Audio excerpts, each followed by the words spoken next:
So the ruby-throated hummingbird is my favorite bird. It's also my favorite pollinator. And it's the only hummingbird that breeds east of the Mississippi. So here in Maine, around May 1st, the male hummingbirds will arrive, and usually by the middle of May, the females arrive. And then what happens is they mate, the females will build their nest, and the females are the only one that is involved with actually building of the nest. The nest is like 2 inches high by like about 1 inch wide. And she'll lay her eggs. She can really only lay 2 eggs because the nest is so tiny. And she'll sit on her eggs for 2 to 3 weeks, and she can only leave for a minute at a time.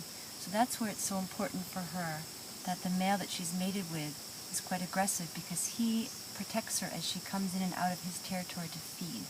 And of course she's feeding on the nectar of a variety of flowers, along with snatching little mosquitoes and gnats and little insects that give her protein. Once the eggs hatch, then it's about another 3 weeks, and again she can only leave a little bit at a time to go out to feed herself and then to come back and feed her babies. And then what happens here in our garden, it's usually around July 20th or so, all of a sudden there's incredible hummingbird activity. And that's when the babies have fledged. And the minute they take their first flight, they're out of there. They don't go back to the nest. The mother has nothing else to do with them. And then there's so much noise and fun as the juveniles are learning which flowers can they actually get nectar from. You'll see them sometimes coming up upon a flower and they realize they can't get anything from it, and so they're checking out who they can feed from. They're also chasing each other all around the garden, and that will really pretty much be going on until here about mid-September. The males, we still have males here. It's early August here, but the males tend to leave by mid-August, and then the females, the adult females and the juveniles will then make that incredible flight down the eastern seaboard, across either to Mexico, or they'll cross the Gulf. They'll cross the Gulf, sometimes to Mexico, they'll cross sometimes by land, or they'll cross to Costa Rica. So they make that 500 flight across the Gulf of Mexico. That's why it's so important in any garden, really along this eastern seaboard, that we plant a variety of, native flowering plants that we know that the hummingbirds appreciate, so that there's a continuous blooming time throughout the gardening season. So here in Avena's garden, we have planted, we have close to 200 different varieties of medicinal herbs and flowering plants, and I have purposely planted a lot of flowering plants just for the pollinators. So we're going to take a little walk in the garden. I'm just going to point out some of the key plants that grow well here, that are very easy for people to grow, that in particular will feed the hummingbirds and will hopefully attract hummingbirds to your garden. So we're going to start right here, actually at our entrance.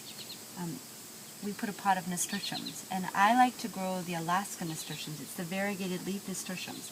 In the garden we'll see there's a hedgerow of this nasturtiums growing, and I really encourage people to grow, if you can, to grow a nice bed, or as I say, a hedgerow that has, if you can, 10, 20, 50, 100 of the same variety of a flower that will feed particularly the hummingbirds or some of the other pollinators. So if you're somebody who can only grow in containers, consider the nasturtium, because the nasturtium flower being also tubular, the hummingbirds do really appreciate this flower along with the bees. And as many people know, the flowers are edible, the leaves are edible. If you keep nipping off your flowers, you'll keep getting lots of flowers. Nasturtiums also can take some shade, and they will really flourish in a bed that has good compost, gets enough water, and again you'll have them until the frost.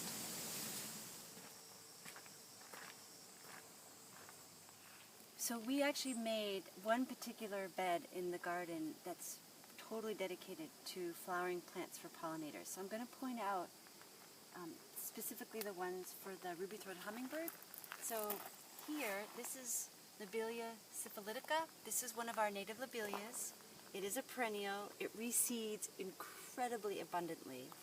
And it starts to bloom here in Maine early August. And it is our beautiful blue flowering plant through August.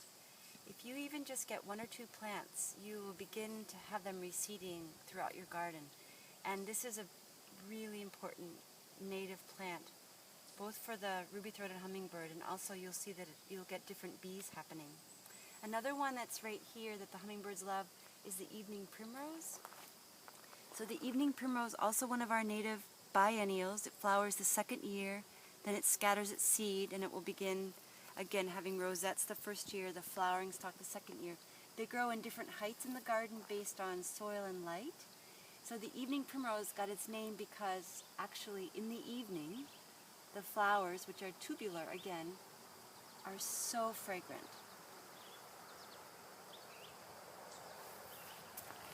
Here's another one. You can see this is really nice too. These, so they'll continuously bloom also for 2 to 3 weeks here. The flowers are edible, but again, a really favorite of the ruby-throated hummingbird. And particularly when I come out here in the late afternoon, evening, when that light shifts, the garden is full of a lot of hummingbird activity, and the evening primrose, they love this flower, and I think partly the smell is really attracting them. Butterflies love the Queen Anne's lace. So you're seeing in this garden also a lot of the Monarda fistulosa, the beautiful purple bee balm. This is also one of our native bee balms. I'm actually getting this amazing smell. It has a little bit of an oregano smell this time of year when the sun is so hot. So again, a little tubular flower that the hummingbirds really, really love. So I grow 3 varieties of bee balm here. We'll walk to look at a different one, which is a raspberry color. The red one, the Monarda didyma, is pretty much gone by when August comes, and when late July, early August, this lavender Monarda fistulosa is the one that really comes into flower in the garden. So it's really lovely with the Queen Anne's lace, which is a host plant for butterflies, the cosmos, which is also a host for butterflies, and then the lobelia begins to bloom for the hummingbirds. And then over here, another favorite hummingbird plant, which I love, it's an annual. It's called hummingbird sage. It's named appropriately. And these beautiful little red tubular flowers obviously are what attract the hummingbirds. I've just actually recently nipped off a lot of the flowering tops because it's an annual. Again, you have to keep nipping off the spent flowers so it'll keep bushing out and keep giving you lots of flowers. So as soon as we put these in, the hummingbirds are all over them. They love this plant. And this one also will bloom all the way up to the frost. So again, annuals like the hummingbird sage, like nasturtiums, that you can have continuously blooming all the way until the hummingbirds fill their little bellies with nectar to head south is very, very important. This is native to the southwest. Salvia coccinea is its Latin name. These particular seeds I've really looked for because I like this kind of red color. I got them from Seeds of Change. And we're going to go look at another salvia, which is also really important for the hummingbirds. And black and blue salvia, it is Salvia guaranitica. It's got a really interesting Latin name. But this particular salvia is native more to Paraguay and Brazil, that part of the world. And here, I planted these early June, and I did an experiment last year where I had one plant growing in a pot, and I cut it back and I wintered it, and it came back beautifully this year. So this particular circle, now once, probably early October, I'll cut them back, I'll put them in pots, and I'll winter them in a place we keep about 50 degrees, and then in the spring I'll begin to really encourage them to grow again. So if you do consider growing the black and blue salvia, just bring it inside, cut it back, and then you can keep bringing it out. Another one that you can consider growing in pots if you're a container gardener, and also consider growing it, in some kind of a hedgerow or a circle. This is a place where I find about between 5 and 5:30 in the morning that the hummingbirds come to. It's very quiet in the garden, and I often will sit early in the morning observing which plants are the ones that the hummingbirds go to early in the morning, and they particularly like this one. So you can see again, big long tubular flower, and easy for the hummingbirds to get their little proboscis into to feed the nectar. And again, being an annual in Maine, I keep nipping off, the spent flowers, and they'll keep producing flowers. So they like the heat of kind of July and August. That's really what brings the flowers on.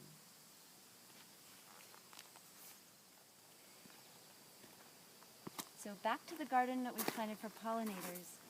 This is called a purple dahlia zinnia, and it actually is a biodynamic seed from Turtle Tree Seeds, which I really like that seed company. They have beautiful biodynamic seeds. And it's quite a tall zinnia, and the hummingbirds love the zinnia. So again, planting it in amongst different flowers, and the zinnia being an annual, again, it will keep producing flowers up until the frost, so a nice one for the hummingbirds.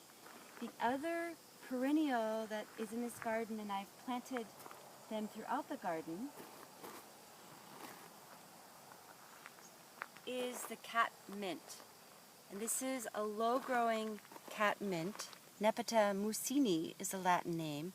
And this is one of our first flowering plants in May. So by mid-May, this plant is producing lots of flowers. Again, I grow them in hedgerows in different areas in the garden, specifically for when the hummingbirds return. They're so hungry when they come back from that long trip. So the catmint is really important for them early in May when they return. Then we cut back the plants, and then they start to produce again in August and September, when again the hummingbirds, particularly in September, are needing to get a lot of nectar to go on their way. And I wanted to say something too about one of the reasons why ruby-throated hummingbirds, or hummingbirds in general, are considered to be such an efficient or effective, you can just hear one right now going by. They are considered to be as effective as a honeybee, as a pollinator. And that's because they're very species specific.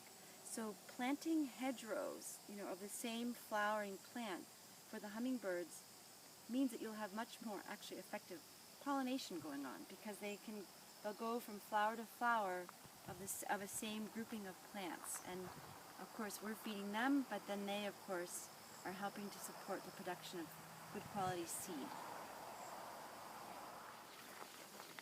So again, in the garden, I purposely create lots of clumps of catmint in various places. And then the lamb's ears, which has been very fun for me this year, I leave clumps of lamb's ears, again, around the garden. People sometimes ask me, why do you have clumps of lamb's ears? For the pollinators. And again, these beautiful little pink flowers, the hummingbirds love them, as do bumblebees. People often really comment on how many bumblebees will cover lamb's ears, and they'll really, stay for a long time. But the hummingbirds will come and go, but they definitely love the lamb's ears. So this is a nice little example of a hummingbird habitat. So I have a big catmint plant here. I've tucked in hummingbird sages, kind of in amongst here. I've got this beautiful grouping of lamb's ears, and the lamb's ears reseeds itself around the garden. So again, if you're somebody really trying to attract hummingbirds and trying to support pollinators, if you've got lamb's ears or you've got catmint reseeding, just again purposely place them in places, either as hedgerows again, or in places where you might have empty spots. Again, really to be able to feed the pollinators. Throughout the garden, I've let the marshmallows reseed themselves. Sometimes I leave them, sometimes I move them, sometimes I harvest them for medicine.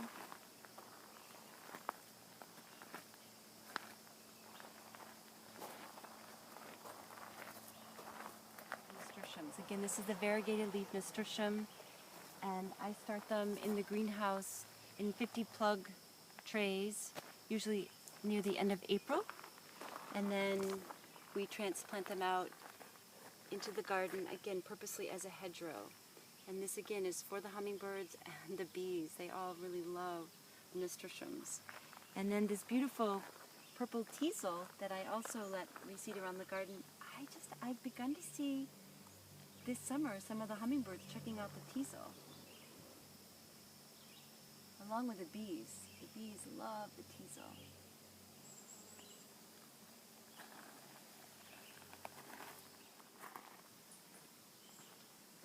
So this is what a young catmint looks like. We've been moving little baby catmints that reseed around the garden. I do often plant another grouping of catmints each year as I'm beginning to fill out the edges for hedgerows, but pay attention to what they look like and you'll come to be able to also have lots of catmint that's reseeding. So this is clary sage, another flower that the hummingbirds really appreciate, and it's Salvia scleria. So we've talked about 3 actually salvias in the garden that the hummingbirds love. Again, that beautiful tubular necked flower that they really appreciate. If you've never smelled this plant, the flower has an amazing fragrance to it. It's really unlike anything that I know of. It's so beautiful. So this is a biennial, and this year it will scatter its seeds. And again, paying attention to what the little seedlings next year look like is helpful to be able to move it around or place it wherever you want it.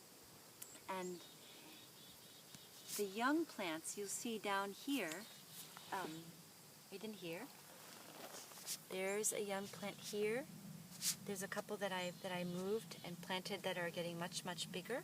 It's interesting. Sometimes clary sage, sometimes you'll see them, coming up in late May, June, and sometimes you won't even see the young ones appearing until July. So again, just recognizing, what a young seedling looks like will help you to know what your different young little plants are coming up. So these will flower next year. So again, being a biennial, first year is a beautiful rosette, the second year has this beautiful, beautiful flower for the hummingbirds.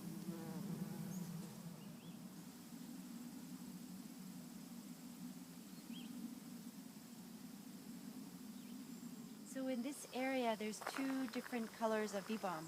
There's the Monarda fistulosa, the lavender colored one, that has begun to reseed itself around the garden. And then what you're seeing that I've interplanted here is this beautiful raspberry colored bee balm that the hummingbirds also really like. So this is a sweet area that you're seeing. There's bumblebee activity. This is an area that the hummingbirds often come to early in the morning, again, before the heat of the day gets too much. You're going to see behind the bee balms, there's the blue, there's the great blue lobelia, Lobelia syphilitica. Again, I purposely am letting it reseed in amongst the bee balms to be able to have a lot of flowers that feed the hummingbirds.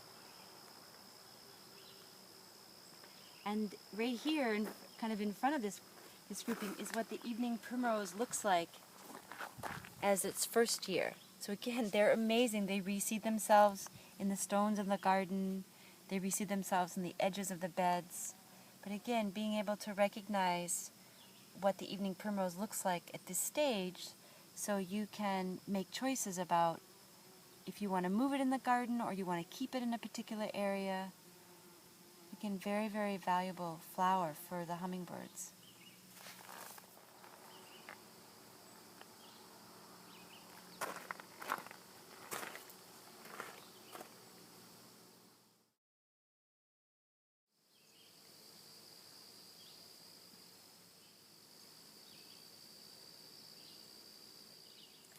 So these marshmallow plants have been here for about 13, 14 years, and I purposely planted them again along the fence to make a hedgerow, and they're actually quite lovely against a fence because you can see how tall they get. And this area of the garden gets filtered sunshine in the morning. Actually, pretty much gets filtered sunshine most of the day. In the late afternoon, it gets a little bit more sun. So that says to us, obviously, that marshmallow, it can grow in full sun, it can grow in filtered sun, it can grow even with more shade.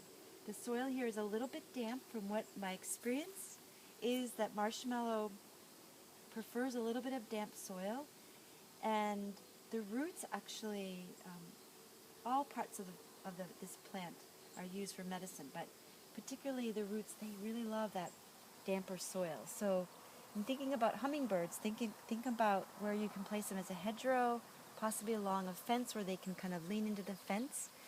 And then you're going to see that this plant, come late July into August, is just covered with flowers. And the hummingbirds, it so surprised me. Maybe, I don't know, 8 or 9 years ago, I was just sitting one day just near this edge of the garden, and all of a sudden I was watching a hummingbird, and she was just, again, going from flower to flower to flower throughout this hedgerow. She was very, very satisfied. And that was a great teaching for me about, this light-colored flower. So the marshmallow, again, one that will reseed in the garden, one that you pay attention to when it starts to show itself, come into May. And again, one that I really encourage people to consider growing for the hummingbirds. This is Althea officinalis, is the Latin name, easy to grow, really takes care of itself well, and is of great benefit to the hummingbirds. And if you plant the marshmallow both in some kind of shadier places and some in full sun, it'll start to bloom earlier in the full sun, so the hummingbirds will have this flower earlier, and then as the summer progresses, if you have some in a shady area, then there'll be continuous blooming for the hummingbirds as we come into August. A couple other really interesting facts about hummingbirds is that they beat their wings 53 times per second. I can't even imagine. Sometimes when I'm standing in the garden watching them, I'm just in awe of their ability to beat their wings that many times, flapping. It's also really interesting, they don't walk. They don't have the ability to walk. So those tiny little feet of theirs, they're so designed to be able to land on branches and obviously in trees. So another really key reminder to people about a garden, whatever size, small or large, is to make sure that you do grow some taller shrubs or trees, even if you can only grow a few, where you leave some branches, even if you have a few, smaller branches that might have died. Leave those, because the hummingbirds really appreciate when they can land, on a branch near a garden. They'll take a rest, they'll preen themselves, they'll be looking around, where are they going to go next to feed. So little spaces, tall things with branches, little trees are very, very important for them to be able to pay attention to where they're going to go next. Another thing about hummingbirds is they appreciate water, whether you have a very, very shallow, just a dish, or a shallow bird bath, or you even create a tiny little pond that you might have a rubber lining for, but at the edge of that rubber lining, make sure you leave a little bit of space. You can even put like burlap down, something for them to land on, where they, if it's really shallow, where they can drink. So they do need some water.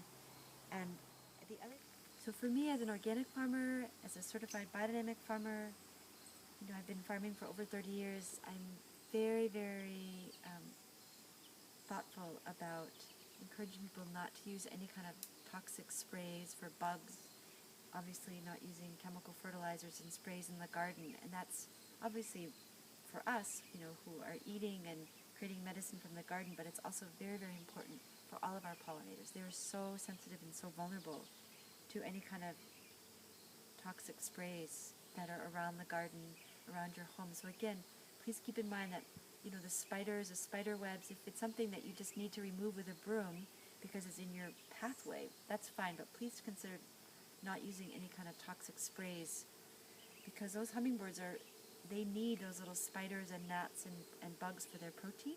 People often ask me about hummingbird feeders. I'm not a big fan of them. I much prefer to myself, and I don't have any hummingbird feeders, to be planting flowering plants that will start in May and will go all the way through September, so that there's a continuous blooming cycle for the hummingbirds. But I will say that if you don't have that possibility of having as many flowers early in the spring, so when hummingbirds first arrive in May, they're quite hungry. So that could be a time to put out a hummingbird feeder. You have to absolutely keep it clean. So I really encourage people to go online to read all the material that helps people to really ensure that the hummingbird feeders, along with any bird feeders, are kept very, very clean. That's the main problem I see with them. And then again in September, if you don't have things like asters and phloxes and hummingbird sage and nasturtiums, that might be another time to consider hanging a hummingbird feeder, again, to support the hummingbirds that you may have in your garden that are heading south. And for us, the hummingbirds that are north of us come through the garden late September as they're heading south. Those are the two times that may be most important.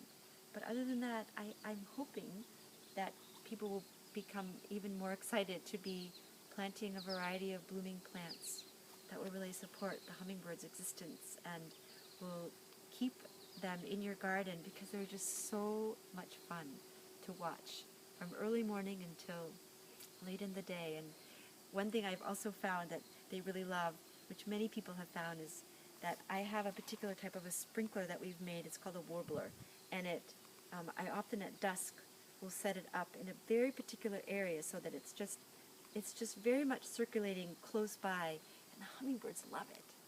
You can see them, they come in and they play in the water and they leave. So that's another kind of aspect of their love of water, and being able to actually draw them maybe a little bit closer to where you are, so you can really observe their incredible magic and the joy they bring into our lives.